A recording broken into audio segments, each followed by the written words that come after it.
Yo vengo de formación de conservatorio, o sea, yo estudié pues, lenguaje musical, canté en coro y mi instrumento desde pequeñita, desde los 8 años, es el violín. Y sí, la formación es clásica. Después, cuando decido estudiar composición, también hay ciertas expectativas pues, sobre qué debe ser un compositor, que se supone que es un compositor, cosa que solo soy parcialmente. Entonces, incluso cuando uno ya es adulto y estudia esa carrera de música, ese grado, también pues, es clásico, uno estudia composición de partituras. ¿En el conservatorio existía ya una especie de rama electrónica o era algo fuera del conservatorio? No, existía la asignatura de electroacústica, Vale. que para mí era el sustento espiritual de la semana, porque era lo que a mí más me gustaba y necesitaba aprender y tenía miles de preguntas. Pero la especialidad no. Hay algunos sitios donde ya hoy en día existe, incluso máster y todo esto. Tal vez enfocado también, ahora también existe una electroacústica académica, que tampoco es exactamente lo que yo hago. Yo soy rara incluso para los raros. En la electroacústica académica pues se hace una música con ciertos programas que procesan el sonido en vivo, pero no sé, cierta fantasía de performatividad o de hacer lo que te imagines o de cruzar disciplinas artísticas está solo parcialmente, pero poco a poco va progresándose Claro. en hacer escuela. He estado viendo la progresión de tu evolución, ¿no? Y el primer vídeo que sale eres tú con un ordenador simplemente. Sí, comencé en 2003 con eso, con un portátil, haciendo lo que se llama laptop music, que es hacer música con el portátil. Y yo entonces, mi experiencia de concierto era tocar muchas horas en un festival que se hacía en Bilbao, donde nos uníamos durante una semana un grupo de bailarines de danza contact, videojockeys, gente que hacía live cinema, y nosotros con la música. Y entonces lo siguiente fue añadirle una controladora MIDI para al menos tener a mano ciertos controles, ciertos knobs, ciertos faders, y ya pues de ahí vino lo siguiente. Una de tus preocupaciones, imagino, en aquel momento era que hubiese un desarrollo estético o visual que acompañara a la propuesta musical, ¿no? Realmente no, porque siempre intento ser muy sobria de que lo que ves es lo necesario para hacer el sonido. Y eso me regala al final la estética, es bonito porque mantiene esa voluntad de verdad. Entonces, el unir la parte visual claro, sales a escena y estás ocupando una boca de escenario que tiene ciertas dimensiones, ¿no? Y eres pequeñita y tienes ciertos instrumentos. Entonces yo, de cada espectáculo, después hago un debriefing con qué cosas puedo mejorar, qué cosas sí han salido bien y cuáles puedo mejorar. Y una vez que tenía varios aparatos y ya empecé a hacer mis instrumentos interactivos, mi maestro de electroacústica casi siempre me decía: Reyes, súper interesante, pero tienes que dispersarlo todo y que se te vea lo que estás haciendo, que para mí no era importante en principio, pero entonces le hice caso y empecé a dispersar los instrumentos, y entonces ya ahí entran en juego luces, desplazamiento escénico. Ahora en esta sección estoy aquí, ahora cojo este objeto, a lo mejor este instrumento es accionado por la luz, con lo cual ya es... Claro. Al fin y al cabo era un desarrollo de la puesta en escena, ¿no? Claro. Mínimo, elemental, pero ya era un poco eso, ¿no? Sí, ya es ubicar las cosas, los objetos, los instrumentos, y claro, al final es como un mapa por el que va transcurriendo la obra. Y sobre el aspecto de los instrumentos, los propios instrumentos, los diseño de manera que la idea de cómo van a sonar tiene que ver con la idea del gesto que necesito para tocarlos, de manera que tampoco haya teatralidad, porque yo no estoy formada en escénica, de manera que nunca voy a hacerlo bien, realmente, no estoy entrenada en eso. Entonces yo diseño mis instrumentos de manera que si es un instrumento que gime y chilla cuando tal, pues tengo que coger un pincho y tengo que hacer este gesto, y de esa manera es verdad, ¿no? Es verdad y es natural el gesto y es necesario, claro, para el mero accionar. ¿Te preocupa que lo visual solape lo musical, ¿no? Claro, claro. Sí, bueno, al final es que todo responda a un mismo concepto, ¿no? Lo visual, lo sonoro, lo conceptual, y vaya todo hecho un nudo. a lo largo de los vídeos vemos cómo conecta tu música ya no solo con un desarrollo de la puesta en escena, sino que, por ejemplo, con el videoarte. En el Ipsis hablada podríamos hablar de que es una pieza de videoarte, con tu música, Sí. pero tiene esta voluntad, por lo menos así lo interpreto yo. Sí, es una performance grabada en vídeo, pero después la puesta en escena es el vídeo difundido en la sala y yo salgo y toco un tercer instrumento en directo. Bueno, de eso hace mucho tiempo y bueno, fue pues eso, también experimentando. Claro, claro. Pero en el Ipsis se llama Elipsis Habitadas, hago una cosa que es muy inusual porque casi nadie se atreve, que es algo así como live soldering, como unir componentes en vivo.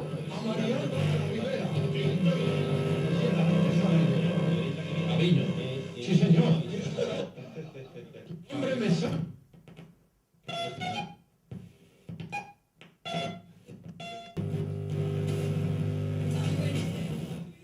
¿Estás manipulando un transistor? Sí, una de las cosas que hago ahí es hardware hacking, que quiere decir un hardware, es decir, un aparato, hackearlo, intervenirlo de alguna manera que te da un resultado musical. Entonces, claro, si abres una radio y aplicas con la humedad que tiene tus manos, digamos que puenteas, ¿no? O haces resistencias, ¿no? con tus dedos, pues puedes cambiar de canal, hacer un ruido que modula, pues es cuestión ya de darse un poco de arte y sentido musical. Haces Piedra de la danza perdida, así por lo menos como se titula en el vídeo, y aquí vemos también un desarrollo de la puesta en escena y vemos cómo lo que genera, digamos, la música o los sonidos es una piedra, es ya un objeto dentro del escenario. Son una serie de 8 instrumentos, si no recuerdo mal, de instrumentos guión piedra, que me encargó Diana Pérez Custodio, mi maestra y compositora, para una ópera suya que se llama 12 piedras ritual, que ahí fue donde ella me dio, digamos, un empujón y tuve que determinar cómo empezaba a hacer instrumentos, a hacer un montón de prototipos y un montón de instrumentos finalizados y listos para el espectáculo, lo cual fue un reto y bueno, una experiencia bastante al límite de la salud y de lo recomendable.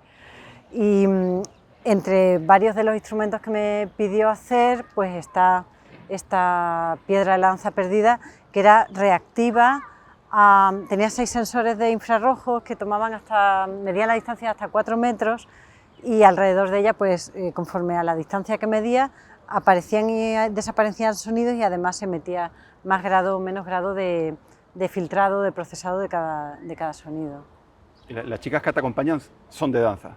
No, es un espectáculo donde estábamos una soprano, porque era una ópera, una soprano, una palmera flamenca y yo como intérprete electrónica. Pone que son actuadores sensibles a la danza, al líquido, a la luz y el fuego. Sí. Pues había otros instrumentos, por ejemplo la piedra fénix, que era con la que terminaba el espectáculo, que era una gran piedra escénica que era sensible a la temperatura, de manera que se estimulaba con un soplete. Entonces durante 6 minutos, poco a poco, se calentaba la estructura metálica y subía un sonido hasta que era ensordecedor y después se apagaba y el tiempo de dispersión de calor del material era lo que marcaba la bajada del sonido. O sea, cuanto más calor, más agudo era el sonido, o más intenso. Más intenso, sí, más intenso. Y después la que era reactiva a la luz, pues esta se tocaba con las manos, ensombreciendo zonas.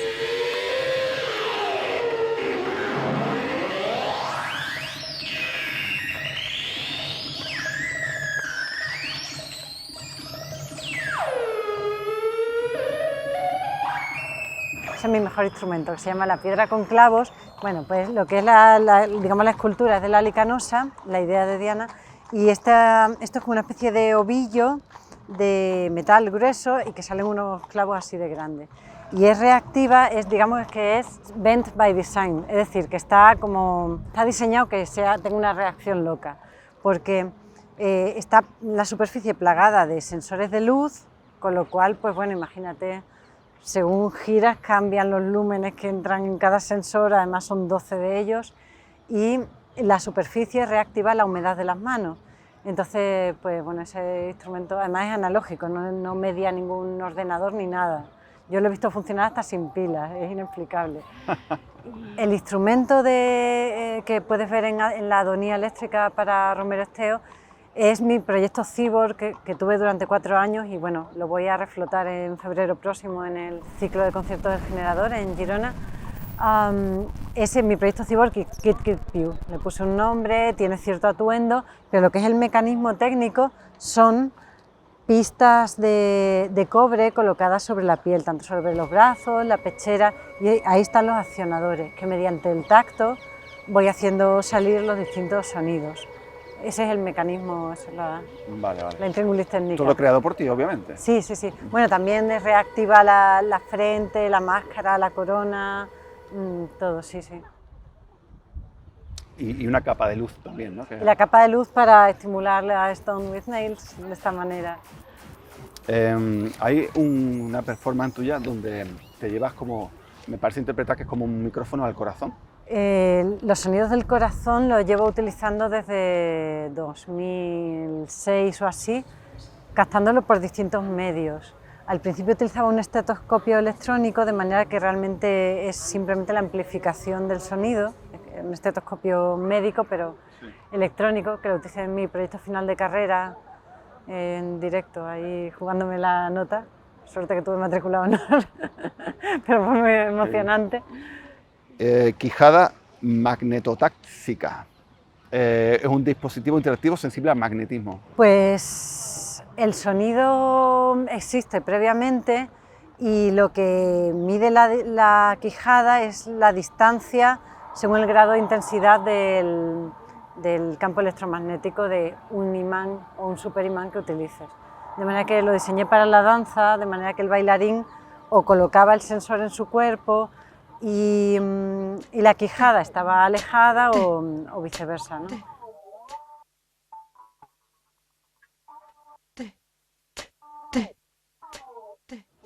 Después hace bioinputs, animales y plantas, y ahí es donde se ve cómo taladras, digamos, con un instrumento, con una especie de aguja de metal, una zanahoria o una manzana.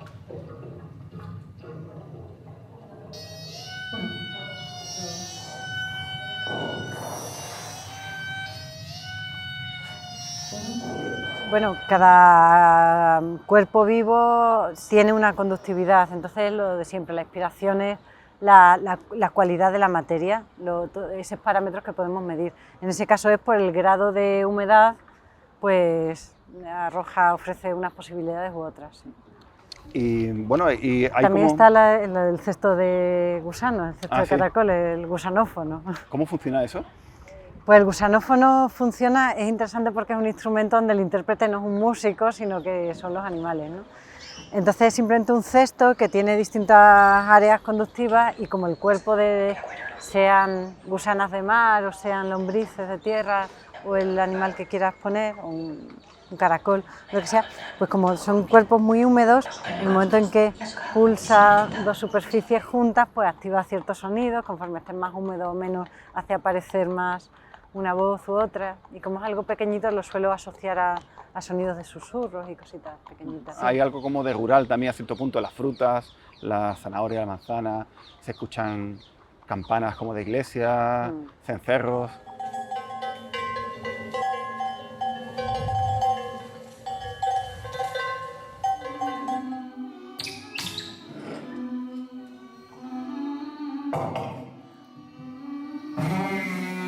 En 2017, pues por encargo de la Fundación Autor, además fue aquí en Sevilla, creo que fue la primera vez que toqué la electrónica en directo aquí en Sevilla, en mi ciudad, me eligieron mi proyecto que era la canción de Siega y Electro-J.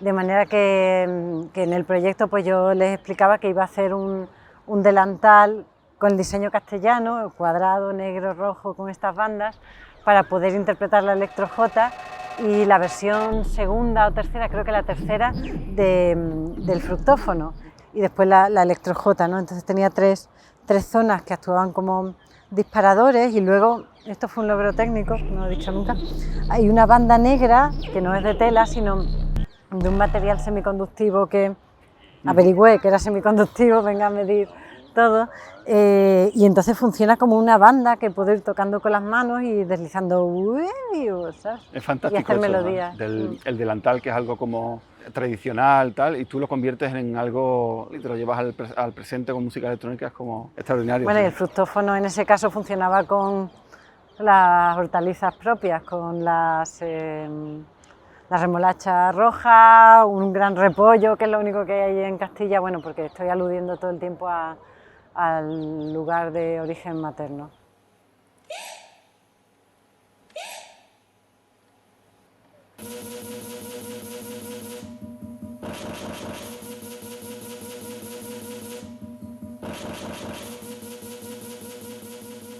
La Dolorosa Cyborg es el precedente inmediato de mi proyecto Cyborg.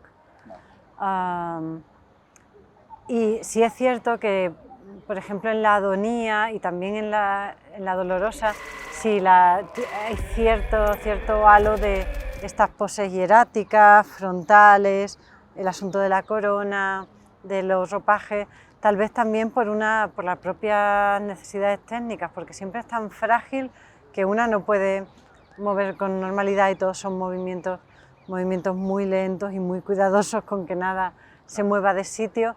Y en el caso de la Adonía eléctrica, sabiendo que la técnica me llevaba a ese tipo de movimientos y a esa pose frontal y a estar en escena y aguantar, ¿no? Hacer esos movimientos tan de sostener, vine aquí al Museo Arqueológico y estuve viendo las Astartés, Tartesias y de todas estas diosas antiguas, que al final sabemos que por las Adonías, precisamente la Adonía era el ritual griego donde se representaba que la naturaleza moría durante el invierno, porque Adonis moría, el bello Adonis ha muerto, ¿no?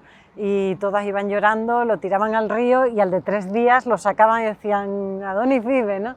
Pues que hoy en día lo celebramos ritualmente igual, ¿no? Esta muerte desolada de la naturaleza y el renacer tan apabullante lo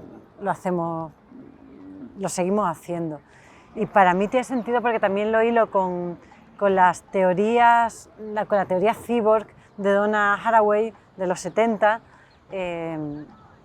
que tiene su visión feminista y también humanista de que el ser humano es algo más que mera naturaleza y que todos somos cyborg en algún grado, o sea, el que no está operado de miopía y tiene una lente plástica lleva un audífono, y el que no tiene un hígado desarrollado en laboratorio, y todos somos, en mayor o menor grado, somos cyborg. Además justifica el hecho de que no puedas moverte mucho y tal cual, justifica la idea de liturgia, ¿no? Parece que estás como Exacto. presidiendo una liturgia, ¿no? Sí, porque al final son movimientos rituales y que tienen que estar preparados. Un ritual es algo que al hacerlo provoca que ocurra ciertas cosas y que además siempre es igual, siempre se hace igual, de manera que sí.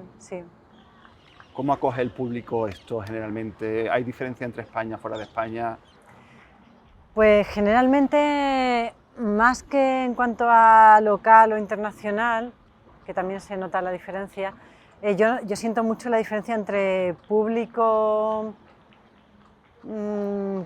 culto, ¿no? O curioso o hambriento de cultura, cuando he tenido el día que estrené la Adonía, que fue de la manera más desnuda posible, porque era a las 12 de la mañana en el cementerio inglés de Málaga, que hacía 2 años que había fallecido Romero Esteo, con lo cual no era simplemente una conmemoración, es que era algo personal, estaban ahí sus amigos, sus familiares, y era algo muy, muy delicado, porque yo iba a aparecer allí de esa manera tan estrambótica, y yo confiaba en que ellos entendieran que estaba sintonizado con este espíritu iconoclasta y súper gamberro de Romero Esteo. De hecho, en la plaquita de su columbario pone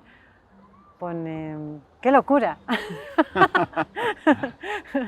Y todos se preguntaban, ¡ay, nos hubiera gustado saber qué hubiera dicho Romero Esteo si te hubiera visto haciendo esto delante!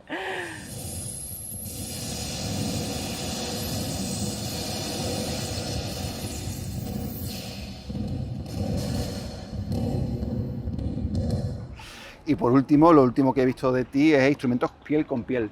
¿Esto cómo funciona?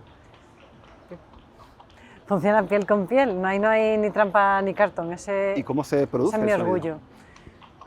Pues se produce porque somos, no sé si un 90% de agua, de manera que cuando una persona toca a otra, hay cierto grado de humedad que une los dos cuerpos. Entonces los electrones, si hay más cercanía o más presión, los electrones pueden saltar con más fluidez entre los dos cuerpos, y si simplemente hay una caricia, pues los electrones pues saltan como pueden y con dificultad, porque nuestra superficie opone más resistencia.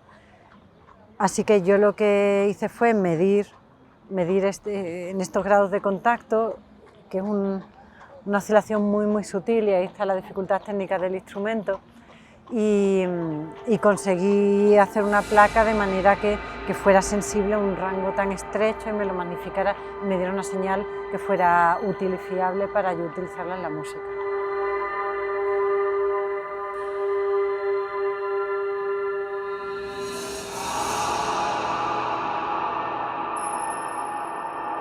Una persona va conectada a un cable y otra persona va conectada a otro cable. Y esos dos cables, pues es como si vas conectado a un multímetro, ¿no? Cuando mides que aquí hay continuidad o que no hay continuidad. Entonces, pues eso arroja a decir, pues hay poca resistencia o hay mediana o hay... Perdón, hay poca o hay mediana o hay mucha resistencia, sí. Eso es porque lo soñé. Soñé que... Primero sueñas y después te toca trabajar duro para conseguir eso que ya se ha instalado en tu cabeza, y si no lo haces te quema las entrañas, como decía Bukowski. Entonces soñé que estaba boca abajo, colgada de los pies, y también soñé que, eso, aplicando las manos, el otro intérprete podía tocar los sonidos y que el cuerpo suspendido boca abajo era el instrumento, lo cual pues también es una subversión del concepto de instrumento. Así que tuve dos problemas técnicos que resolver, uno Claro. de carácter físico. Entonces empecé a estudiar acrobacias en sedas de circo para poderme colgar boca abajo durante 7 minutos, y después técnicamente la electrónica, pues tuve que resolver esta cuestión de ¿y cómo puedo que la piel contra la piel me dé una señal fiable? Y conseguir resolver las dos cosas, y para mí es un punto de llegada de 20 años haciendo instrumentos, desde que vi que era una limitación tocar con el ordenador y quise irme cada vez más al cuerpo, y la Cyborg todavía tiene esas pistas sobre la piel, pero esto aquí no hay sensor escondido ni nada, es la piel contra la piel. Bueno, pues muchas gracias por esta charla. Creo que eres de esas personas valientes que abren camino con todos los peligros que conlleva. Y nada, espero que podamos ver lo tuyo próximo, y muchas gracias. Gracias, Raúl.